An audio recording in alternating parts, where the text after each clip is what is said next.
Welcome back to The Explainer. Today, we're diving into a really fascinating framework for leadership and mentorship based on the Daily Bread devotional for July 28th, 2026, which unpacks the ancient text of 2 Timothy 2.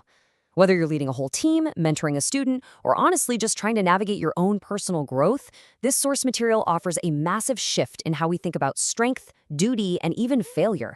It kind of takes everything we normally assume about self-reliance and flips it entirely upside down. Here is our roadmap for today. First, strength found in grace. Then, passing on the mission. After that, 3 faces of leadership. And finally, faithful when we fail. Let's get right into it. Starting off with Section 1, Strength Found in Grace. In our culture, we constantly hear people say things like, just be strong, tough it out, or pull yourself up by your bootstraps, right? But this source presents a completely counterintuitive approach right out of the gate.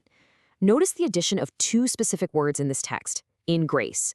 As the devotional points out, it absolutely doesn't say be strong in your training or be strong in your preparation. By specifically saying be strong in the grace, it shifts the focus completely away from human effort. It's basically acknowledging that the strength you need, you can't just manufacture it from within.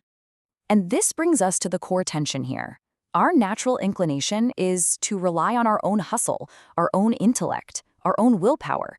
But true strength, for those desiring to grow, actually flows directly from Jesus. It's a passive reception rather than an active striving. You aren't generating the power yourself, it's more like you're plugging into a power source that already exists. This distinction is absolutely critical to grasp before we even start talking about action or leadership. Moving right along to Section 2, passing on the mission. So once you're operating from that place of grace, what do you actually do with it? Well, the text outlines a remarkably clear, multi-generational chain of mentorship. Step 1, Paul pours into Timothy. Step 2, Timothy is instructed to entrust that mission to reliable people. And step 3, those reliable people aren't just supposed to sit there and listen. They have to be qualified to teach others. It's this beautiful, cascading waterfall of knowledge and grace. It's never about just one superstar leader. It's about a continuous process of empowering others to empower others. So let's pause for a second and ask a really practical question drawn straight from the devotional. Who are you currently pouring into? And hey, if the answer is no one, why is that? Are you hoarding what you've learned? Because according to this framework, the mission literally stagnates if it stops with you. That brings us to Section 3, 3 faces of leadership. To show us what these reliable people actually look like in action, the text uses 3 very vivid metaphors. First up, the soldier. The soldier represents the extreme, almost tunnel vision focus required to stay on mission. The defining characteristic here is that an active duty soldier does not get tangled up in civilian affairs. They aren't distracted by outside noise or petty dramas. They know their objective and they maintain a fierce, undivided attention on the task at hand. Next, we have the athlete. The athlete is just the absolute picture of discipline. You can't win a marathon by taking a shortcut across the grass, right? The source reminds us that the athlete competes strictly according to the rules. Success here requires rigorous adherence to the guidelines of the faith. It's all about integrity, putting in the hard work, and knowing there are absolutely no shortcuts to a true victory.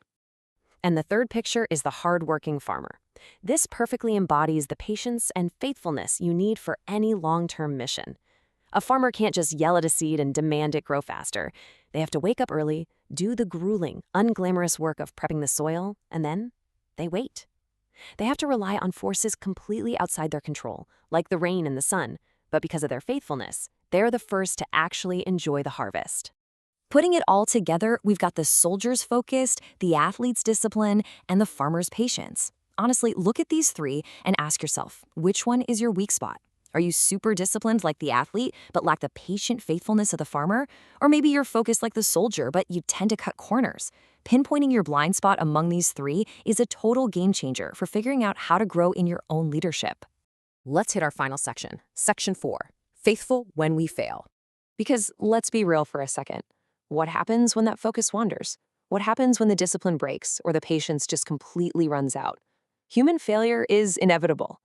The text completely anticipates this and anchors the ultimate solution in the gospel itself.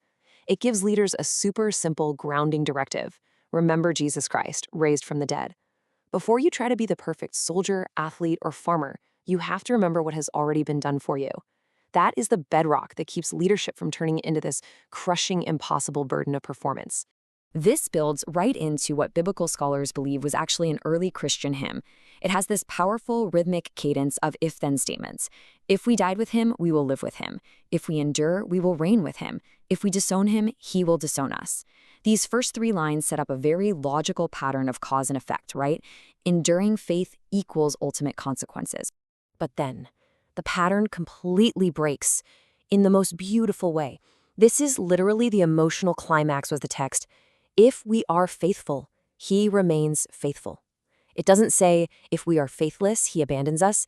It offers this massive, incredible promise that even in the face of our inevitable human failure, God's faithfulness does not budge. It is locked in. His character doesn't depend on our performance. Now, to be clear, the source notes that this immense grace isn't just a license to be lazy or slack off. Actually, scratch that, it is a firm foundation that builds deep psychological and spiritual confidence. It proves that your ministry, your leadership, and your intrinsic value don't hinge on you maintaining a flawless record. You're completely freed from the paralyzing fear of failure because you are held up by this ultimate safety net of faithful grace.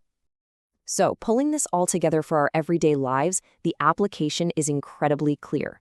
First, we've got to stop trying to manufacture our own strength and pray to just rest in grace. Second, we need to get involved in that chain of mentorship and pass the gospel on. Third, adopt the patience of the farmer and plant faithfully, even when you can't see the results right away. And finally, through all of it, constantly remember the foundation: Jesus Christ raised from the dead.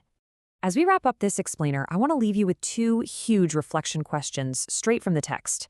What would it actually look like tomorrow in your day-to-day life for your efforts to flow from grace instead of just exhausting personal effort? And knowing that God remains faithful even when you drop the ball, how does that change the way you look at your own imperfections? Think on that for a bit today. Thank you so much for joining me, and I'll catch you next time.